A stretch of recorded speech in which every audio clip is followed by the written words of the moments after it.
মামলা যখন বাণিজ্যের হাতিয়ার আর ভুক্তভোগীর নাম যদি হয় সাকিব আল হাসান, সেই মামলা নিয়ে তো আলোচনা হবেই। আওয়ামী লীগ সরকারের পতনের পর হত্যা মামলায় আসামি হওয়া বাংলাদেশের ক্রিকেটের এই পোস্টার বয় এবার বিস্ফোরক তথ্য ফাঁস করলেন। সাকিবের অভিযোগ, মামলা থেকে নাম কাটাতে তার কাছে চাওয়া হয়েছিল কোটি টাকা। দেশের ক্রিকেটের সবচেয়ে বড় তারকার এই চাঞ্চল্যকর তথ্য নিয়ে বিস্তারিত থাকছে ডেস্ক রিপোর্টে।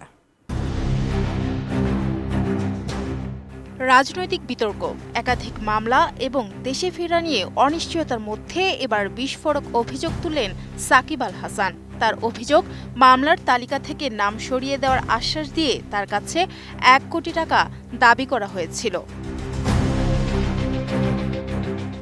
দেশের একটি শীর্ষস্থানীয় গণমাধ্যমে দেওয়া সাক্ষাৎকারে সাকিব বলেছে 1 কোটি টাকা দিলে আমার নাম কেস থেকে উঠিয়ে দেবে, কিন্তু যারা বলছে তাদের ধারণা নেই যে কেস হয়ে যাওয়ার পর চাইলেই নাম উঠানো যায় না। শেষ পর্যন্ত পুলিশের তদন্তেই ঠিক হবে আমার সম্পৃক্ততা ছিল কিনা।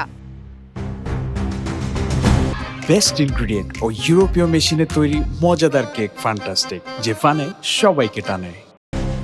2024 সালের 5 আগস্ট আওয়ামী লীগ সরকারের পতনের পর জুলাই অভ্যুত্থানে হত্যাকাণ্ডের অভিযোগে দলটির বিভিন্ন নেতাকর্মীর বিরুদ্ধে সারা দেশে মামলা হয়। সাবেক সংসদ সদস্য হিসেবে সেই তালিকায় নাম আসে সাকিব আল হাসানেরও। তবে এই মামলাকে কেন্দ্র করে অর্থের বিনিময়ে সমাধানের প্রস্তাব পেয়েছেন বলে জানিয়েছেন তিনি। সাক্ষাৎকারে সাকিব বলেন, এফআইআরে বাদীপক্ষের যোগাযোগের জন্য যার নাম ছিল তিনি কয়েকজনের মাধ্যমে তার সঙ্গে যোগাযোগ করেন। যদিও কার মাধ্যমে প্রস্তাব এসেছে সে বিষয়ে বিস্তারিত বলতে চাননি এই অলরাউন্ডার। প্রস্তাব পাওয়ার পর নিজের প্রতিক্রিয়াও তুলে ধরেন সাকিব। তার ভাষায়, এইসব টাকা দিয়ে কেন করতে হবে ভাই? টাকা দেওয়া মানে তো হচ্ছে আমার সমস্যা আছে, আমি চাচ্ছি আমাকে এখান থেকে বাঁচিয়ে দেওয়া হোক। সাকিবের এই 1 কোটি টাকার বিস্ফোরক দাবি কিন্তু একটা বড় সত্যকে সামনে এনে দাঁড় করিয়েছে। মামলা যখন স্রেফ বাণিজ্যের হাতিয়ারও হয়ে ওঠে, তখন আইনি প্রক্রিয়ার নিরপেক্ষতায় প্রশ্নের মুখে পড়ে।